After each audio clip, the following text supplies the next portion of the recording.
Welcome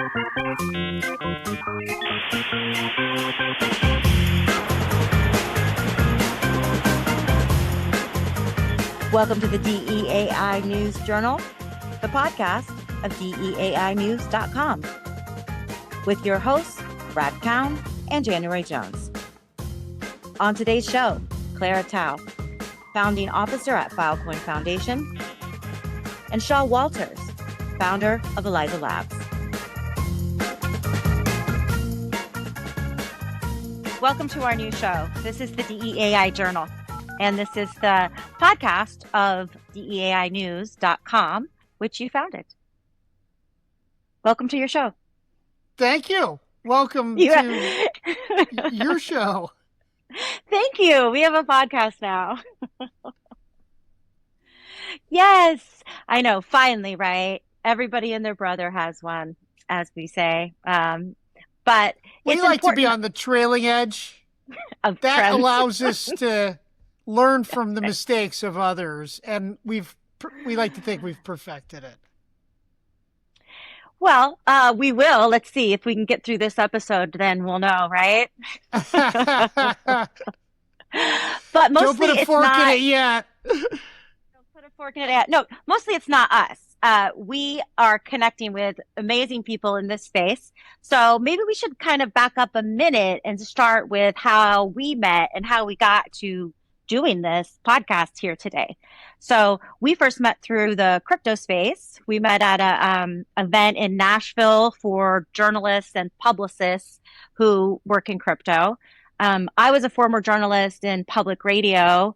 Then I got into the crypto space and events, and then joined a podcast, a weekly podcast, news commentary. And that was my full immersion in 2024. So I'm still a newbie. Brad, crusty old journalist, been around the streets, been a crime I've been reporter. On the bus for a long time. He was. And you did Bloomberg, you have a lot of financial background, and then you were at CoinDesk, you did their protocol podcast as well. And so we just met at that event where everyone was networking, and had the same interest in decentralization of media. So that's really where we came together, because when I got into the decentralized space, coming from my journalism was also in community and public radio, where we were teaching people media tools all the time. And the idea was media ownership should be everybody, and anybody who wants to be the media, come on in, we'll teach you, we'll put you on the radio, you know? And so that kind of open source, community-based media ownership has always been in my DNA with all the projects that I've done. And so that part of crypto and blockchain really resonated with me when I joined this space, because it was a lot to sort out, especially 24, 25, when everything was just exploding. So that nugget that I took was that I saw decentralized technology as a way for journalists to preserve their archives, have forever archives, possibly, you know, this other backup for identity verification, and then some kind of interesting, innovative ways that maybe you could fund media, right? And so that's where we started to vibe, because I had the similar perspective that there's something here to decentralize infrastructure for media and for journalism. And so that's how we started talking. And you're like, hey, I'm building this product. And we would just have very kind of rando discussions for an hour or so here and there. My vision was crystal clear from the beginning. But it was clear on DEAI News, where you do publish stories. You have been for 9 months now, right? Yes. Well, I initially got interested in crypto because basically it was clear to me that it was the new technology. I had covered banking before, as you mentioned, and I actually did a lot of coverage of Citigroup's efforts to build its own financial technology. And I did a lot of stories about just how terrible the big banks were at innovating. And there's fintech. It's a completely different category of startups that build stuff for banks. And then when I learned about blockchain and I saw how fast that development was going, and I started to dig in and learn about it. And as I could, best I could tell, the people working on blockchain were just miles ahead of the people who were just doing these tiny little bolt-on projects for the banks. And I just saw that crypto was going to outrun the banks. And so that kind of got me hooked on this story as a journalist of blockchain at CoinDesk. If I was initially the managing editor of markets, we wrote a lot about Bitcoin. And then I was the managing editor of tech and protocols. And I was just going through all of these projects. And a lot of them are alike, but they're all creatively different and or sometimes stupidly different.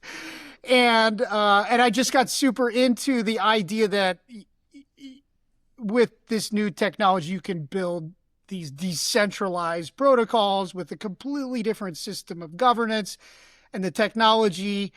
But the proof is in the pudding. It's faster, it's better. It previously has not been easy to use. And that's where AI comes in, because AI actually makes it super easy to use in the same way that people are now using AI to book their travel. People are using AI to do financial transactions. People are using AI to build entire software applications.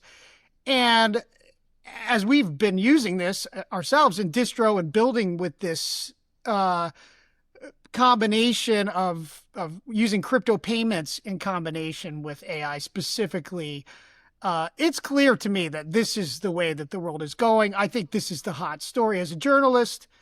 And there's been a lot, I mean, there's lots of opinions all around about AI and blockchain. Crypto is scammy. AI is ripping everybody off and it's going to kill all our jobs. Maybe true, both of those. Those things can be true at the same time. Right, exactly. And I mean, it's possible that that blockchain could actually solve a lot of those problems for AI, just as AI could solve a lot of those problems for blockchains. Yeah, I see it as like yeah. the balance is that AI can solve a lot of the usability, user interface issues for blockchain, and blockchain can solve a lot of the security and verification issues for AI. And, you know, some of the anti-censorship properties they talk about with blockchain could theoretically be applied to AI. We're seeing all sorts of reports about various guardrails or censorship, also the privacy and confidential data. Yeah, privacy. Yeah, exactly. Because to use these AI models, as the big ones have launched just in the past 6 months, it's been so quick adoption, right? We agree to give up all privacy so we can get an answer in 4 seconds, basically. Convenience versus privacy. That's always the trade-off. I just want to back up just a second and maybe explain our ecosystem here before we get into our amazing interviews today, because we're going to talk to some of the market makers, the tech makers in this space are on this show. Really pivotal people at this convergence of blockchain and AI. But back to us. So you built Distro Media, which is a publishing platform, and it's AI centric in that it can assist with publishing tasks, kind of the tasks that nobody wants to do with the CMS systems, and it integrates some AI tools, but it's still encouraging human journalism. And so that's where we publish.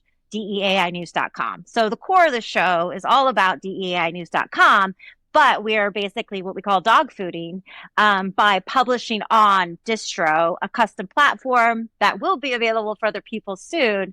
But for right now, we're the primary users, and we're kind of showing how it can be applied and used. And we're also building in the open. We have another podcast called Distrocast, where it gets into the weeds about agentic payments and all the vibe coding / real coding that happens on a daily basis with our bots and with Bot Brad and Bubble Arm Brad. So that's a teaser. Look that one up. Look that one up. But anyway, just to make that clear, so we publish on distro.media, DEAInews.com. So that's I just where want to say I really appreciate you reminding me that we have 0 customers for Distro. it's But we do have whitelist. one It's not, customer, and that's me, and I'm using Distro all the time, and I do love it. Just tossing that in there. yeah. And sometimes you buy articles from yourself just so you can prove it works. Hey, I'm getting rich in that one wallet, not the other wallet. Yeah, but I just kind of wanted to lay that foundation because you mentioned distro a couple times, and people may not know what we mean by that. So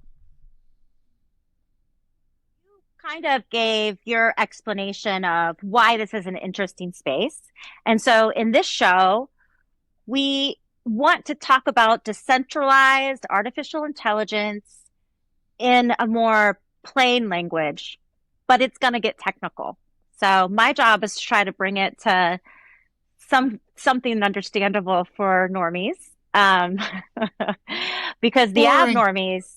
the abnormies, they go deep quick, and it's like pull them out. We've been talking about what decentralized AI. Is it about infrastructure? Is it about use? There's different layers to it, and there's a lot to cover. And that's why this is such a fascinating subject, because everybody knows about AI or big AI, right? But I don't think people have thought about it in the way that we have been thinking about it from coming through blockchain, and like, what does it mean to decentralize anything, right? And in this case, as we talk to different people, they all have kind of different definitions of it. That's why this show is exciting, because we're having the first conversations really about this space. And you started it all with founding DEI News on Telegram first. I just decided to define that as broadly as possible. I think we include even stuff that is maybe not explicitly blockchain, but is more about openness, and that same Yeah.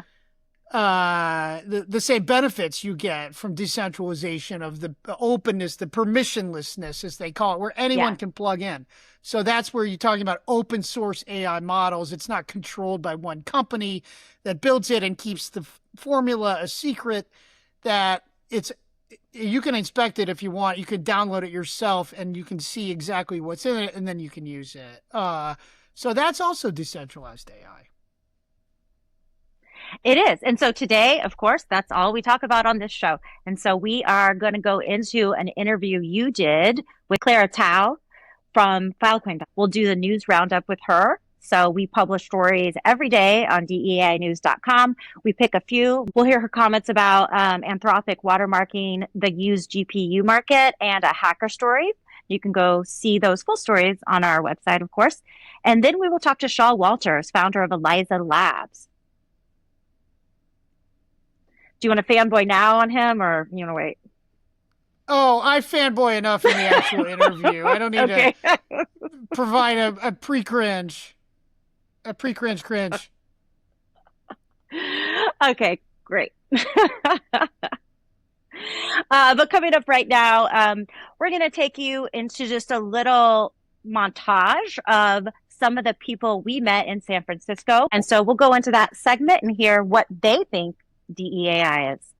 Most of the content for this episode we did record on site in San Francisco area. We made some connects at the Stanford Science of Blockchain conference, which was just perfect for us because AI is in there no matter what you're doing these days.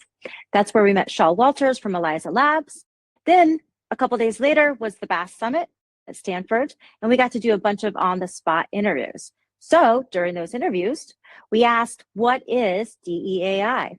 Let's start with Shaw Walters, and then we'll hear from Michael Heinrich from Zero G Labs, and then Ilya Polosukin from Near Protocol. I mean, the decentralization part that I imagine is like what the most advanced version of this is, like an incredible world mind where a compute is allocated maximally efficiently to the cheapest places it can go. And if you wanted to scale up to any amount of size, the compute is there distributed across the world. and it can come from different providers who are all competing in marketplaces. But this leads to the cheapest, most efficient market of global intelligence that could happen. And like a marketplace is a decentralized like a structure, right? And so when we're relying on one company who's very centralized for our intelligence, there are a lot of failure modes. But once we break that out and let the entire world compete on this, it goes down to becoming an efficient market of intelligence where like every human gets the best price basically that they can get on the best models. And I just see that as being like a much better, more robust way to build society than to like rely on a very small amount of people to like be the arbiters of knowledge and information and truth. And so do you think there's an importance of getting the term DEAI or decentralized artificial intelligence out into the world as something well known? Because we think it's, still kind of fringe with even in the AI community. I think that decentralized AI, open source AI, and obviously things like private inference, some amount of blockchain, all have like a lot in common. And are all building toward this shared dream and vision. And so like the people in decentralized AI maybe tend to use decentralization from the thought of like being more blockchain or crypto oriented, but they are actually very, very aligned with all the open source AI people. Well, that's a nice vision, a cheap, efficient marketplace of global intelligence. Here's what Michael from Zero G Labs had to say. Well, decentralized AI just means that it's not a single entity that controls, let's say, a network. Okay. So anybody can participate in the network. If you have a graphics card, you can participate in the network. Okay. Be a provider. You can provide inference, you can provide fine-tuning, all of these different types of things. Okay. So it doesn't preclude anybody from participating. And so why decentralized sounds like kind of mysterious, that's basically all it is. It's really a network that's owned by whoever participates in the network. So the network is not just owned by Zero Gravity Labs, it's owned by all the participants that are part of it. Got it. And so that's the benefit of decentralization, and it's kind of a true version of open source, if you will. Yeah. Because if your model is open source, your network's open source, then why shouldn't the network also be owned by everybody that's participating? Wrapping up the dictionary part of the show, Ilya from Near Protocol gave his perspective via a nationalization lens on AI. I think right now, actually, decentralized AI will be a counterweight for centralized AI becoming fully nationalized. Okay. Right? Because let's hear about that. Let's say open source model and decentralized AI didn't exist.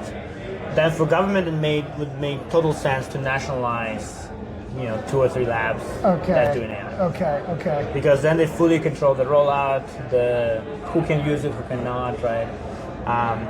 Existence of and they wouldn't be able to resist that. It will be literally just part of the government. It will be AI department, right? Oh, okay. And so the decentralized AI kind of makes sure that this is like effectively free speech level, kind of universal infrastructure, right?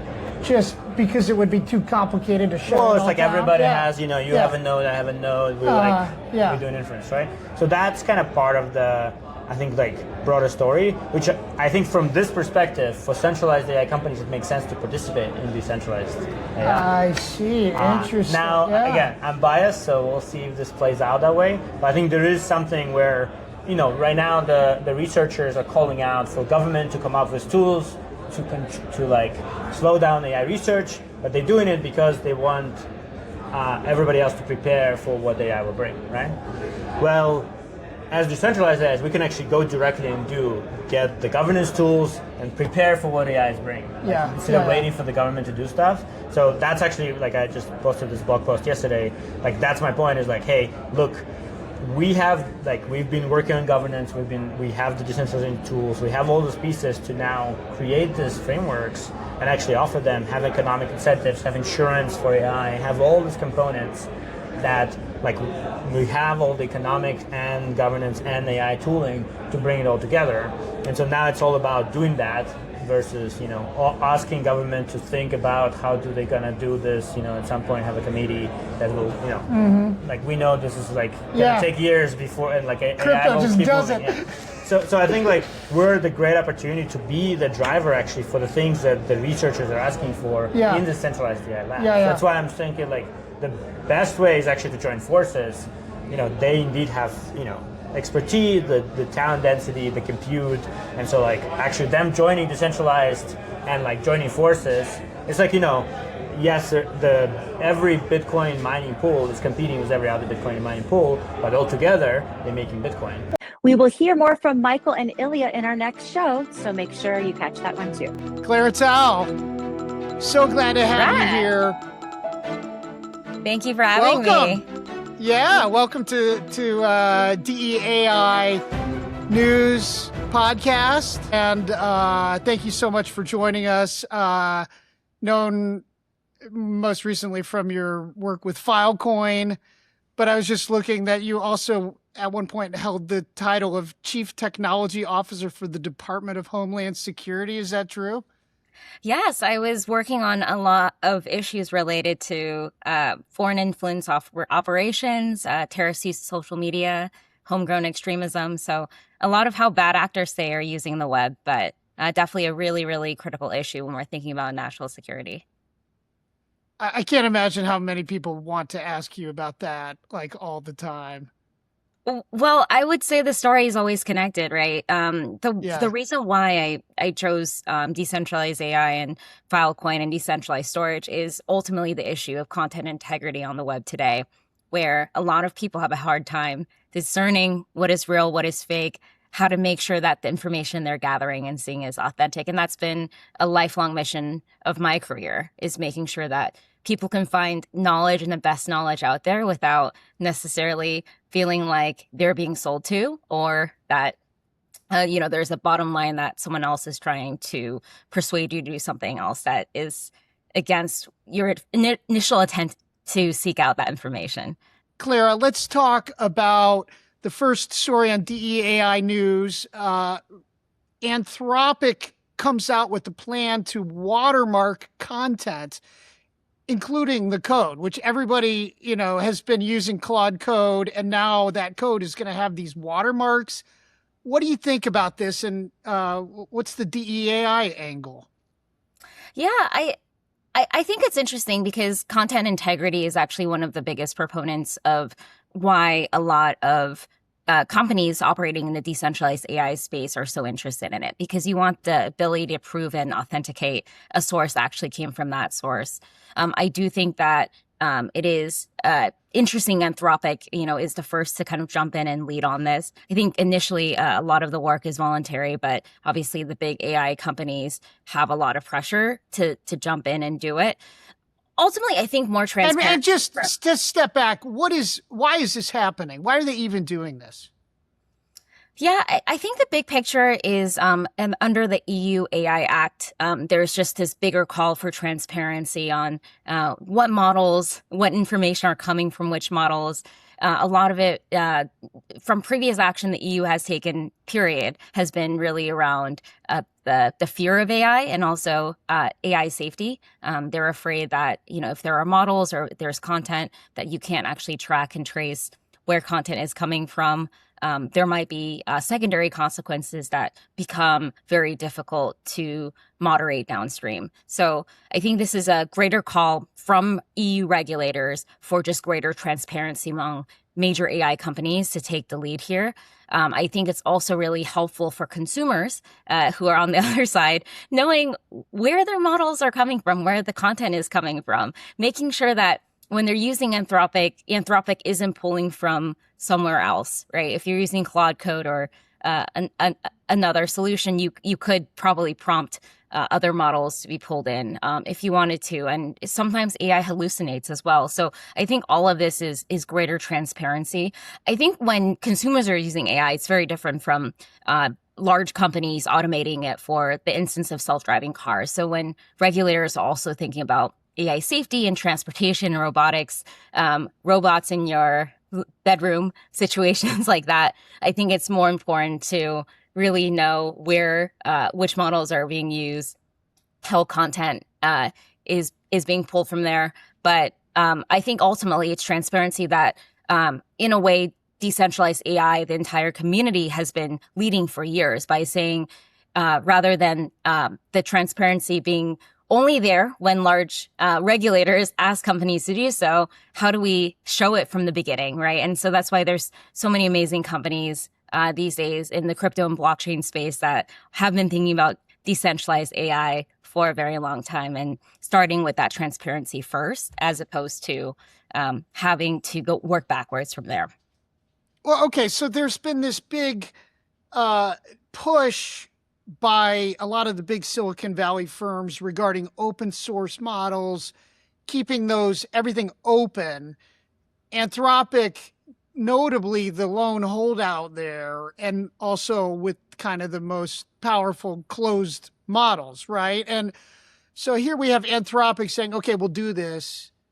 But is the industry going to do this, or are consumers going to want these watermarks on their stuff? Or even if you're an enterprise, like a big company, and you want to use AI to create some of your stuff, are you going to want all these watermarks, which supposedly are going to be imperceptible to humans but detectable by computers?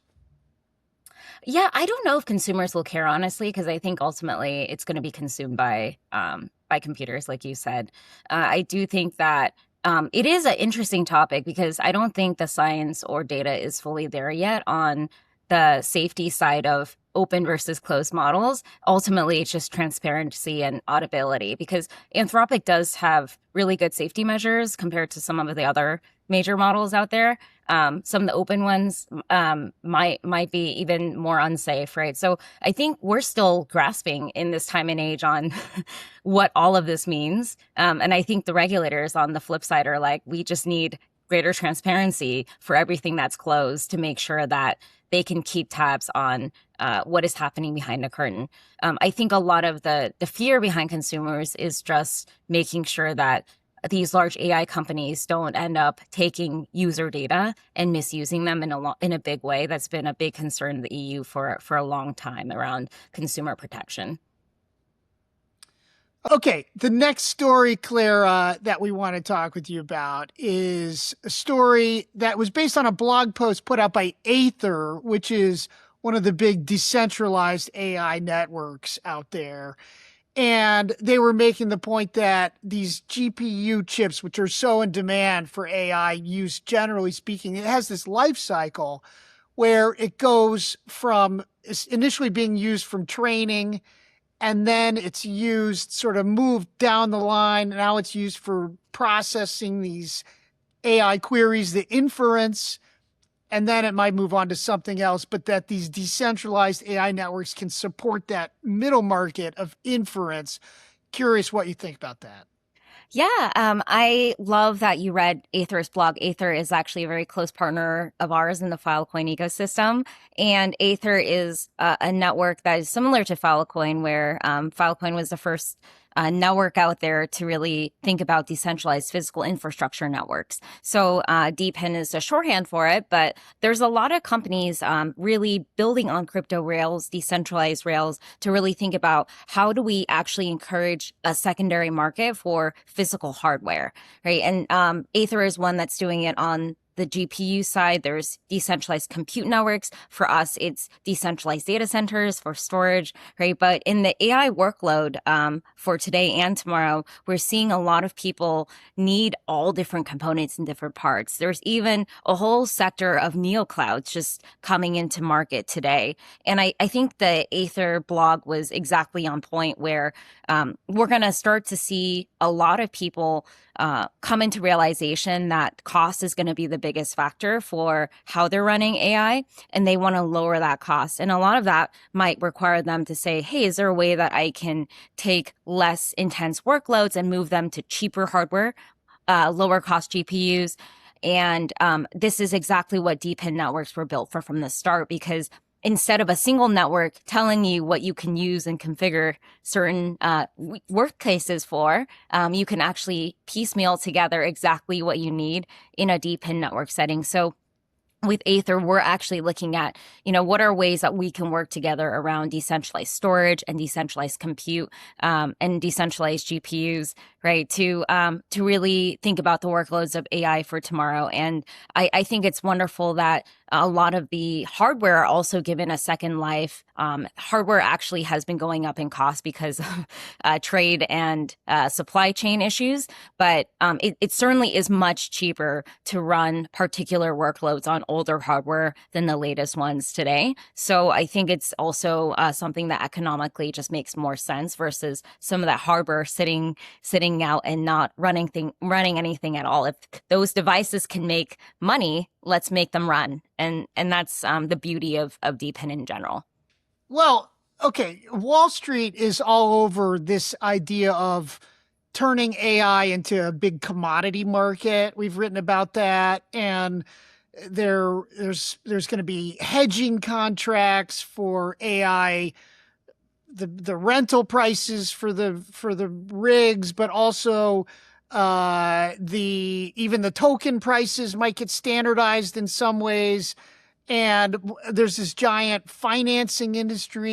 You have to kind of hedge your costs if you're going to build these data centers. I'm curious, where does these DePIN networks, are they going to be part of those markets in some way?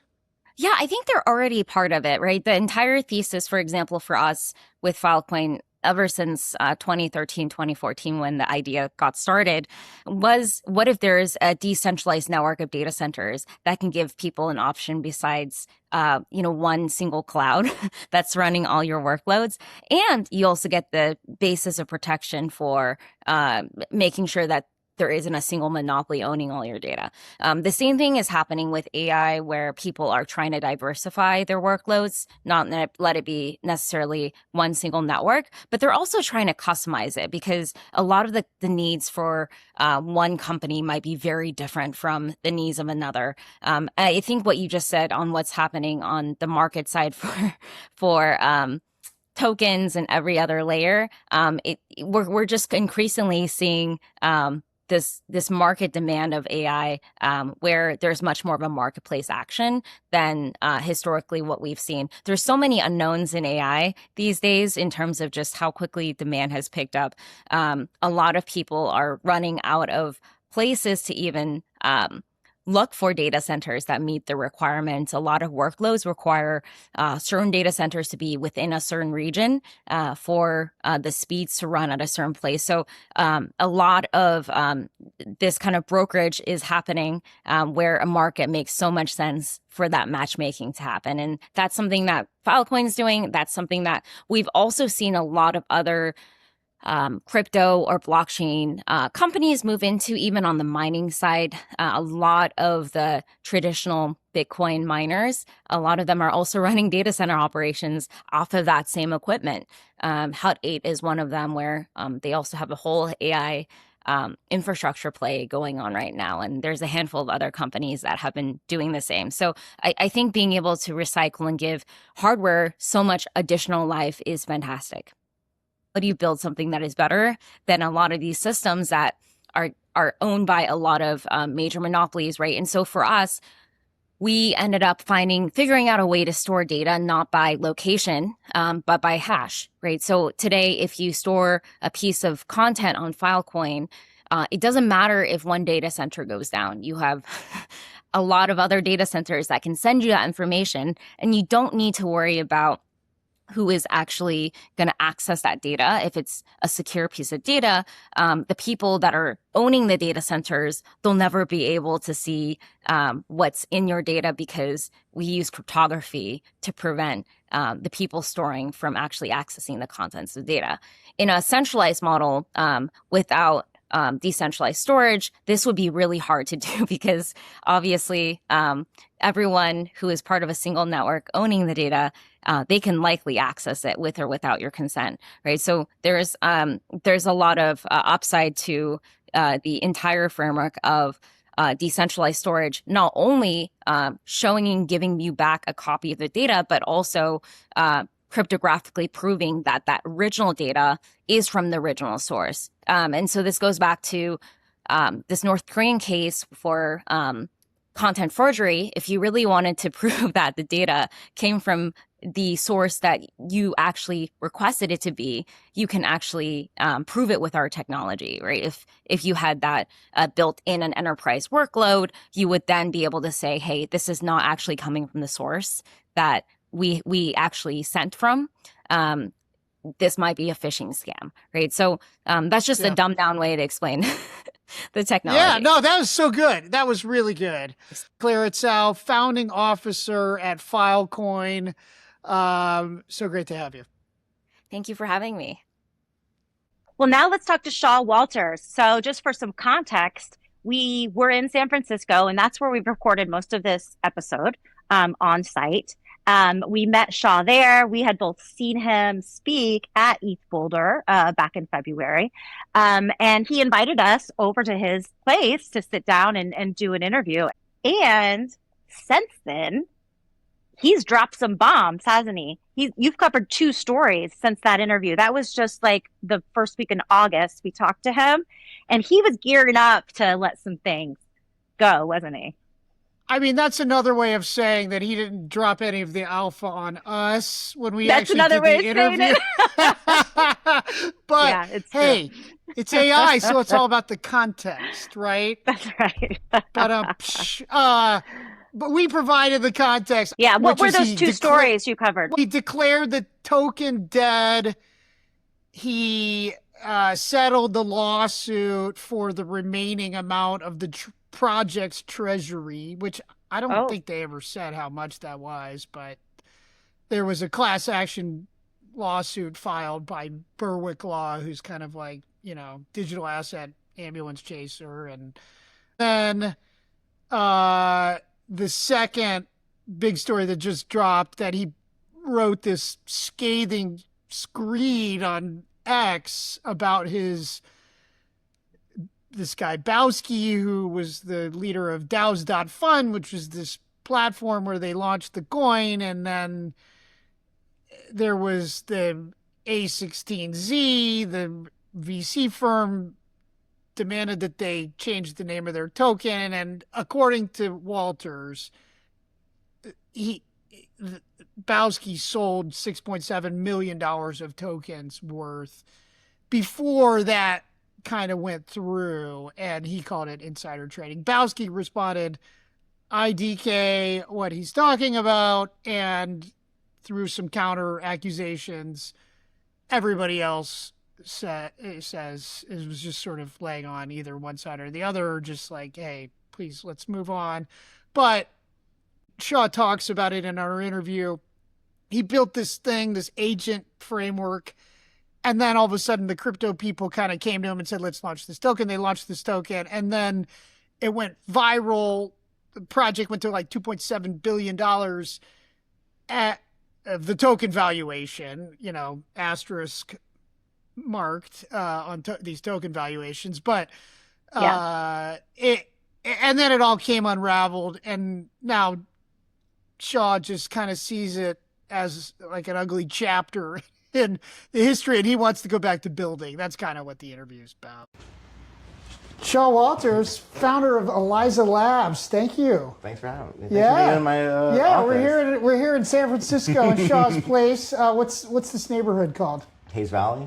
Okay. Yeah, this is where the magic is made, on that damn screen. Amazing. You were saying earlier you have how many agents coding as we speak? I mean, right now I'm probably like 5, but usually if we're doing a big project and it's like I got to burn down all the PRs, it'll be like, once this is over, I'm going to go spin up some more. It'll be like 30 or 40 I can manage at a time now. And that's, And what is tell us about your stack. Like, what is... I am the most vanilla person. I use Claude Code and Codex. Eliza, our agent framework, also is able to load up multiple Claude codes and Codex accounts. So we can have like 20 of them and just blast that out really hard. But other than that, I don't use any skills. I don't use any MCPs. I don't really believe in all of that. We went super deep, super fast, but maybe just to back up a little bit, give us the kind of high level description of Eliza, what it is now, and we're in late July 2026. Crazy, right? Late November 2024 and early 2025, Eliza kind of blew up and got product market fit. I had just made this on my own as a open source repo. What were you doing at the time? I was What was working your for main a thing? nonprofit for a friend, not making a lot, but just kind of to scrape by. And I was working on my dream project and just trying to do that as much as possible. Yeah, so I launched Eliza. I'm a solo dev, and I'm like, hey guys, a lot happened. I met this guy Skelly. We were joking around the internet. We resurrected Degen Spartan, who's this like famous crypto influencer. That people did not believe this was real. They were like, "You guys are LARPing. This is clearly a bunch of dudes in a warehouse just writing all these messages." Yeah, faking it. Okay. And I'm like, open source code, check it out. And they're like, oh, great, thanks, take that, launch 50,000 more agents on Twitter. Suddenly it took off, right? And that's how that happened. I was not looking for product market fit in crypto. I was just like fucking around. Yeah. And the I-16, well, we did Degen Spartan, and that was just like a fun thing. And he was like, you should go meet Bowski, and that was fun. And I went and got a meeting with him, and we were just. And who are they? So DAO's Fun is just a platform. It's pretty defunct now. We were like 99.8% of the value of the entire platform. They were like a nothing, nobody.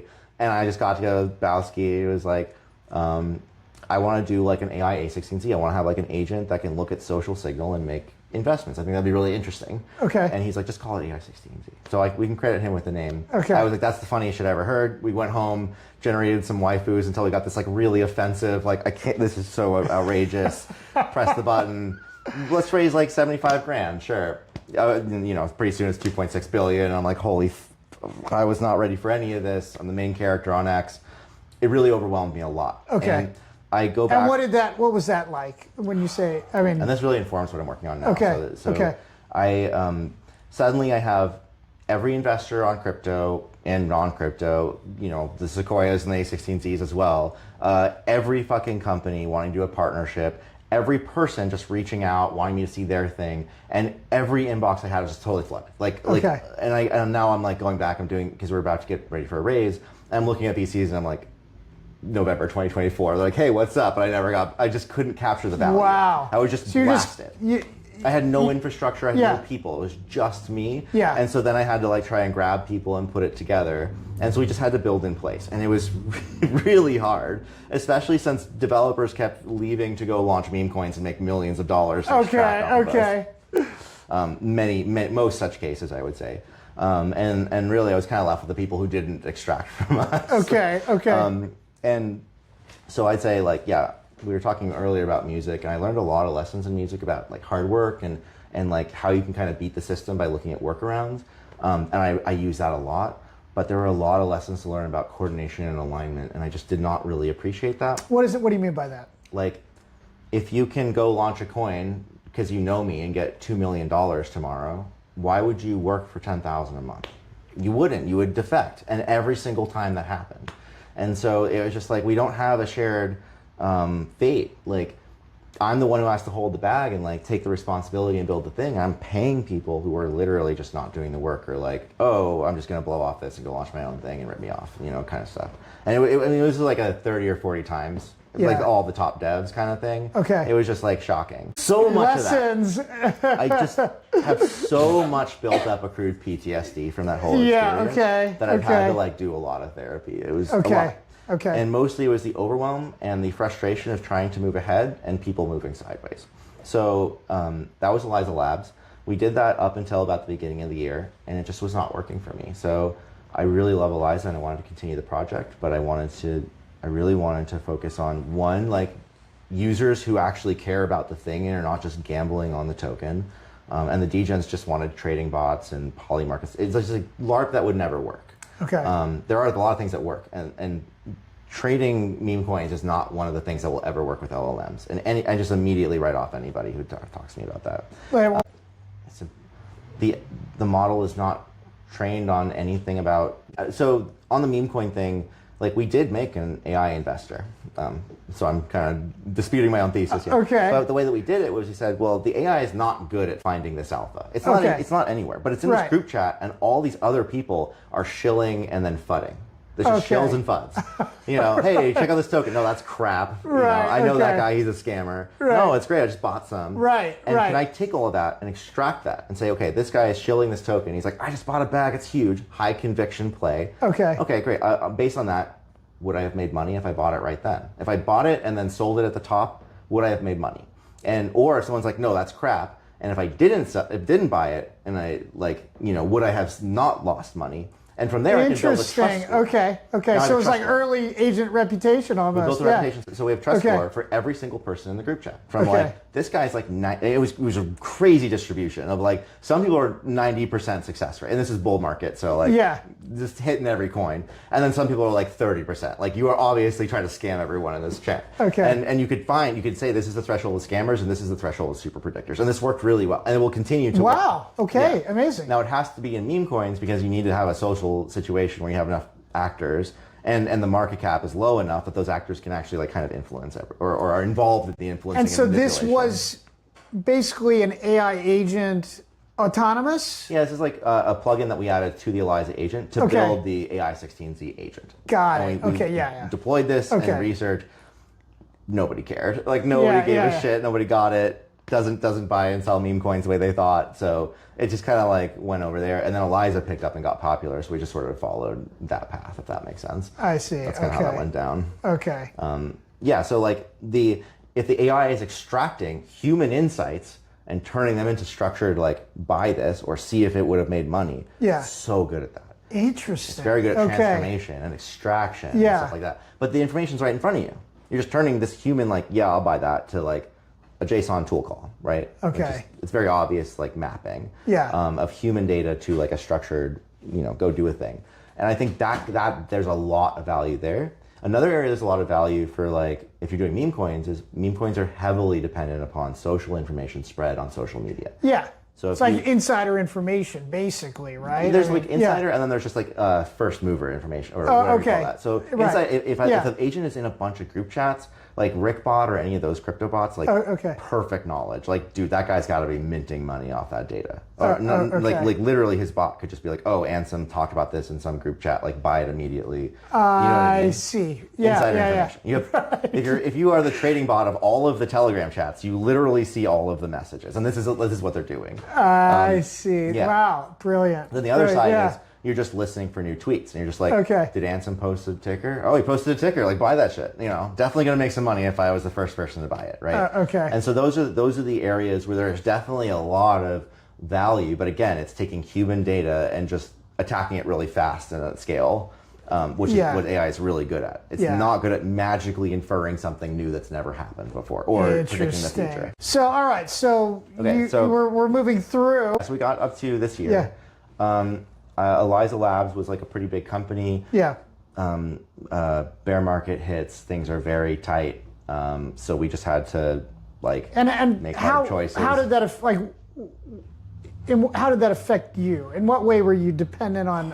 I was working nonstop, just trying to push everything up a mountain. We had several projects with leads, but then like those were kind of falling through, and I had to like kind of be very hands-on and sort of help and try and get those finished. Or I'd be like, hey, I kind of started this project as a partnership, hire a team to finish it, but it just got to be it just like the burn rate for what we were getting in terms of velocity was not great. And the bear market is kind of like all of our treasury, which was plentiful, is now like basically nothing, and we had to close up, and it was pretty rough. But it kind of was not the right structure. It was a really boring company from 2020, like a crypto company. It was not a 2026, this is going to survive in this world kind of project.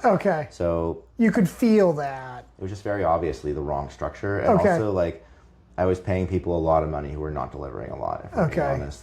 Just kind of quiet quitting or like had their own drama. It was not the right thing. So what I did was I continued on Eliza, really thought about what it was, created a new dev community, and from there pulled a few of the people I felt really, really aligned with. And I said, we're starting a band. Like, this is a band. What I love about bands is that there is a shared, like, not just shared purpose and alignment, but also, like, if you eat, I eat. Like, it's not this thing where, like, I have equity, I get billions, you get screwed over, but you get the salary. It's like, no, we both succeed or we both fail. And like, personally, I'm more interested in the organism succeeding long term, even without me, than I am in like my own equity. And so what was that? I mean, because there's obviously governance is such a huge topic in blockchain, crypto, like DAOs, and all the experiments that have been tried. So what was the actual structure. DAOs don't work. Yeah. Decentralization is just misalignment. Okay. Autonomy is just side questing. Yeah. And they're barely organizations. If we're being honest, they're more like group chats. Yeah. Or clubs. So I would propose a new thing called a MAO, a mission-aligned organization. Either you're with us and you're building with us, or get the fuck out, but your shares don't mean anything and you do not have any say unless you're a builder. Period. Okay. You cannot let shareholders dictate a product, or they will just give themselves buybacks over and over again. Yeah. It's just ultimate coordination failure. Mission alignment is the most important factor, along with focus, for success in business now. And 3 people who are focused and mission aligned can do better than 50 or 500 or 5,000. Can literally build more software better with less bugs. So I think this. But so what was the new way. like legally or contractually, informally? How did you set it up then? I mean, I still have like Labs entity and all that stuff, and we're kind of still wrapping. So we're doing it through like my previous company infrastructure. But the agreement that I have with them is like, this is a new thing, and we're, this is like pretty handshake agreement. Okay. But it's like people I've been through a lot with and would do anything for, and know that they would do the same for me. I was telling you when we met yesterday that, I've heard your talk at ETH Boulder this year. I was there with January. He's behind the camera over here, and you gave such an incredible talk, and it was very much red pilling about the new reality, and a lot of people were just kind of waking up to it at that point. And we were very explicit, like, this is changing everything. And it really has, hasn't it? Yeah. I mean, but also it was super interesting in terms of the open source, proving just how viral open source projects can go so quickly, right? So tell us how that affected you and Eliza. I am a true believer in like the Richard Stallman version of open source, which is like, we are building software for our neighbors to give them. Okay. And that this is about giving humanity the things that coordinate and bring us together. My goal is not, I've been rich, I've been famous now, I've had all these things. I just don't care about any of that. It meant nothing. If anything, it was really stressful. Yeah. I would so much rather that everyone be rich than that I be rich. I would so much rather that we all have status than that like I have some sort of status over other people. And like, to me, open source is like, I just want to make things for humanity. And if I have to make some concessions to business or whatever, we will do that. And there's a lot of value in like launching a cloud and making it really easy for people to get their own agents and making some money. But at the core, like, everything we do is open source, like everything. Now that's like my idealism version, but I'm also a brutal capitalist who's going to win, and I'm going to beat every other company. And I'll tell you how. They're all going to give you this shitty version of something, and they're going to disable things and try and sell you for it. And we've already are far ahead of all of them, and it's free. You can just launch it. So, how do you compete with free? How do you compete with open source? How do you build trust when you can look at my thing and you can't look at your thing? I don't think you can build a business that's not open source in technology anymore, unless you have like a Dario Amodei running the thing, who's like a chief scientist of OpenAI, defecting to create his own thing, and you can, or an Ilya, and you can raise like $1 billion.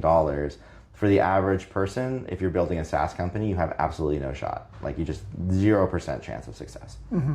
Unless you get virality, and probably that's going to come through open source.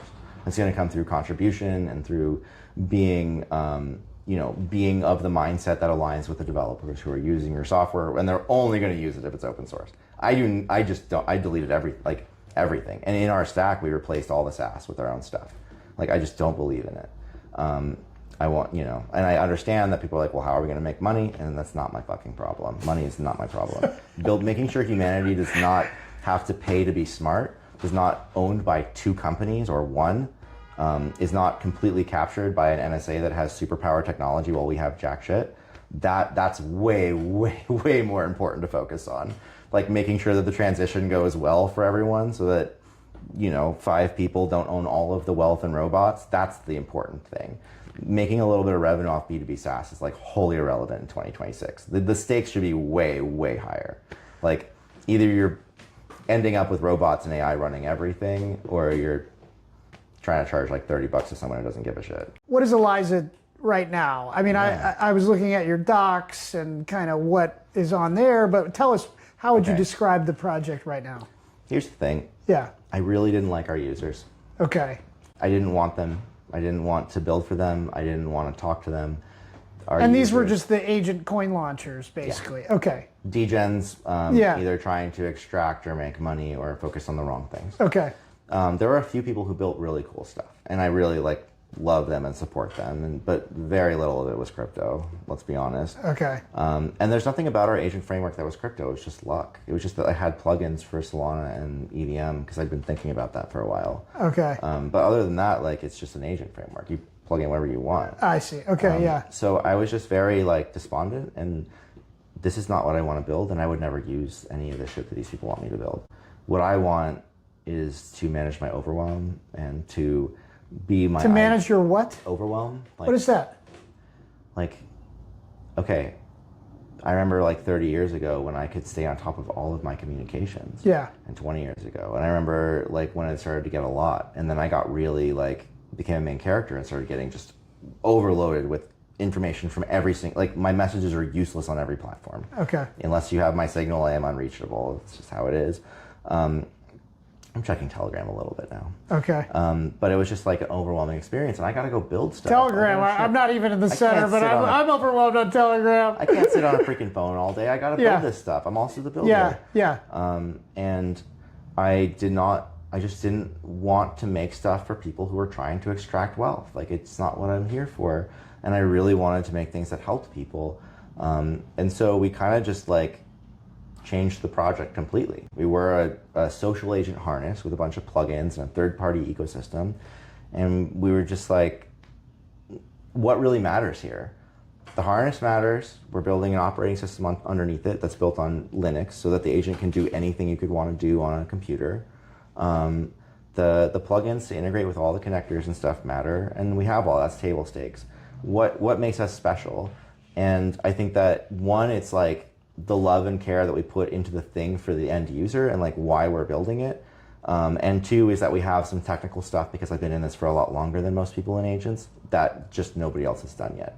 Okay. So just because they haven't thought of it. For example, access control. If you take a Hermes or OpenClaw agent and you put it into a group chat, I can steal all of your data. But that is not possible with Eliza. Eliza has role access on every single piece of content.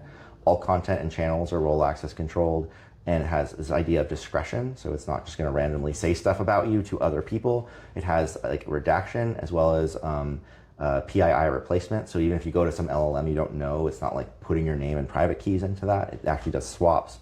We have prompt injection protection, all that kind of stuff. Can we just slow down? Yeah. Go back to what you were saying. Sure. Just go back to the thing you were saying about the channels. Yeah. What is that? Because I think I know what you're talking about, but I'd love to. So you got to have this agent.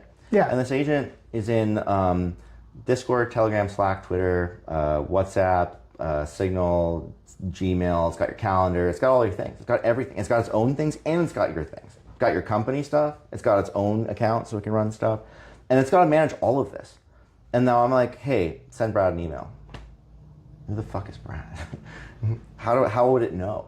Okay. What email address? That's an incredibly hard problem, right? So we built this entity graph with entity relationship graph, which allows us to have relationships between users. Entities can be tied to different platform accounts, and they have nicknames and names. So it says, well, you've been talking to this Brad the most. It's mostly in context. It's in this channel that we're in. So I know his email is this because it's connected to his account. So I'm going to go send him the email. And humans do this instantly. Right. You know. Okay. But no agent has done this before. Shocking. I mean, there are some people starting to get to this. Now, what happens if some guest comes and said Brad an email? How does it handle a guest versus like the owner or an admin or something? So now you have role access. You have all kinds of vectors of abuse. Yeah. Now I'm like in prompt injecting it, and it's like I'm putting this long thing, and then it has like some stuff of like a line of like the actual owner in the prompt, and then suddenly, now it's like doing this whole prompt injection attack. And we also detect all of that and handle all of that. There's a lot of different heuristics, but generally it's pretty hard to get through. Got it. So it's like, yeah, so this is the stuff that people need to put agents out into the wild. And we just found that a lot of that is like not really, it's still pretty much just like you talk to an assistant And in that, you don't really have any kind of access control or privacy, or security or anything. Okay, let me try this one. You were talking about you didn't want those users. Yeah. So who would be your ideal user of? People who are not being well served by AI right now. Okay. I think a lot of people are looking at the anti-data center and scared of this, and taking our jobs, and it's rendering our art unprofitable and all this stuff. And I see people who are like, they are not being given the things they need to survive in the world. Like they're basic, like they don't hate AI, they hate corporations that are telling them it's going to take their jobs, and render their art useless and take everything they ever made and suck it up and then feed it back to them and sell it to them. Like that, I agree with them. Like that sounds terrible, but I know that AI isn't that. I know that they could like own their fate. It could take all this stuff that people do with their day and take it off their plate, and then they could like have that time to spend with their family or like do the things they really want to do. Like how much time is just spent like copying the information from here and pasting it to there, moving it, and then think of it like how much time is spent like just like managing the schedule for your kids and like doing the calendar and all of that. Why can't that just be auto? That could be like 2 hours a week, and you stack up like 2 hours a week here and an hour a week here, and pretty soon you've got your life back. Yeah. And so when I say overwhelmed, I mean, I was pulling 2 all-nighters a week, working 16-hour days, just trying to meet. I mean, I got really sick. I got a lot of health problems from that. Okay. And so saying, well, what do I really want to build? Eliza's for me. If it helps me and I can manage, it will help other people. And generally, I think that we're in an age where like if you're building an app, you should build it for yourself. And who is the user who's sort of qualified to use it right now? It should be anyone. It should we're building. That's your goal. Building it for moms. I'm literally working with a mom right now and Okay. making sure it like can do co-parenting and scheduling and negotiation and all the complex stuff. Wow. Okay. That's like that would. How many moms are there? If you could save 2 hours per mom, Yeah. that is so much untapped human capital. Yeah. And I think that's just one use case. But I think I'd say that ADHD people are the canary in the coal mine. They have low executive function, and so they're very susceptible to information overload and overwhelm. And like you see ADHD people who like don't respond well, don't get back to things, are flaky, blah blah blah. And these are all reflective of information overwhelm. But as the amount of information goes up, everyone, I don't care if you're ADHD or whatever, there are going to be hundreds of agents emailing you every day, especially if you're in like media or anything. Yeah. How do you deal with that? How do you get your email back? And so I think we start with the people who are suffering the most, but like everyone is going to have this problem, and we can kind of move toward that. And that's, who would need this? Who wants it? Who's not getting served? Like that's what we should be focusing on. There's just been this story that's been exploding in the media. I mean, in general, over open source, right? Open sourcing these weights of the models, which sounds so arcane, but it has become this kind of existential question. And there's the Trump administration, there's China, there's, Anthropic, there's all these players. And I would love to hear, tell us, what is this story and what's your opinion about it all? And So the state today, Yeah. and this will probably change pretty soon, is that there's an open letter out that every single company except Anthropic and AI has signed, which says that we need open source. Almost all source code that powers the entire internet is open source. Almost all source code that powers our entire lives is open source, like 99.9% of it, right? It's just this small amount on top of everything that allows people to like build and sell these cloud products. AWS is 99% open. It's like literally all just packages that other random people built that we then pull in and build our software on top of. So it seems very obvious that if our goal is to like enable human knowledge and power for everybody, that you would probably want to enable them all to have it, just as we have seen in literally all other software since Richard Stallman or whatever, since the beginning of open source. And why wouldn't that also translate to the most valuable and important and personally impacting software ever created? And so like you can make some arguments. Well, there's capitalism, they got to make money, they invest a lot, they need to make sure no one steals it. I understand that, but like what world is that going to lead to? That was going to lead to a world where a company can release a thing and the government can say, no, you cannot release that thing, just give it to us, we'll use it on the people. and they can't have it, which is literally actually what's happening right now. The NSA has Mythos. None of us have Mythos. So they might even have Mythos too. So like, what other failure modes? Well, they could just charge us whatever we want, and then unless you're super rich, you just can't be smart. How can you like, think about going to school and one person has unlimited Claude of the best possible, and the other kid has, no subscription. Who's going to do better in school? Wow, that's fascinating. It's everything. Work, school. It is a fundamental advantage. It would be like being 10 feet tall versus an army of very short people. Like, there's no competition. And if you live in that world, you are creating like permanent underclass, permanent overclass. You're talking, some people have billions of robots creating value and everyone else is on welfare. And I just don't want to live in that world. I think the solution is to make sure that everyone has technology. Now, Anthropic's point is, they're going to build bioweapons. It's a fucking joke. It's a fucking insult, I would say. Bioweapons? First off, if you tried to build bioweapons, even if it would let you, Interpol and FBI would show up at your door within a few hours, because they're tracking all of the precursors and like materials and chemicals for bioweapons and nuclear weapons.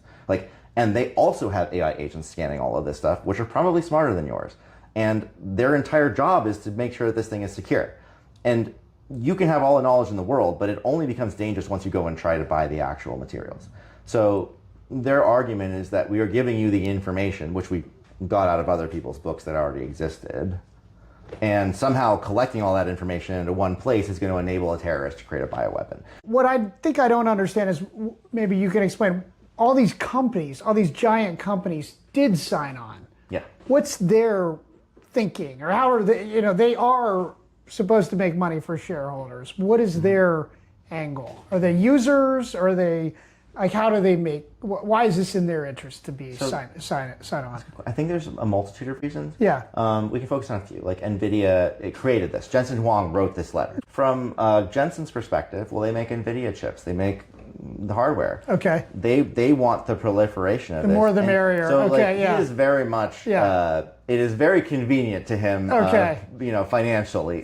You have to see that, like, Anthropic is just defending their financial position. NVIDIA is just defending their there's nobody here has any ideology. They say they do, but like, it is very convenient that it's the most profitable angle for them. Okay. Now, NVIDIA has frontier class models, and they're just sitting on it because they don't want to compete with their customers. But Anthropic and OpenAI announced chips. So now they're competing with their supplier. Interesting. So this creates, like, there is an ideological thing going on here, but like, if we're being really cynical, this is all about money and power. Yeah. And everyone at the stack is basically being dishonest about their intentions to try to vie for that spot, because they are corporations. This is what they do. So, I mean, that's the deeper underlying thing. And there are a lot of ideological people, but also we have to align the ideology with the capitalist incentive, or we're just not really gonna, we're just gonna say stuff that doesn't happen. Sean, thank you so much Absolutely. for your time. What an incredible interview. Thank you so much. We covered so much. We did cover a lot of ground. Sean Walters, Eliza Labs. All right, well, coming up on the next show, we will have Evan McMullen from Billions Network for the news roundup, and we'll hear from Michael Heinrich, founder and CEO of Zero G Labs, and Ilya Polosukin from Near Protocol. Thanks for joining us on the DEAI Journal. This is the podcast for DEAInews.com. You can find all the stories that we talk about on that site, published on Distro Media. I'm January Jones. And I'm Brad Cowan.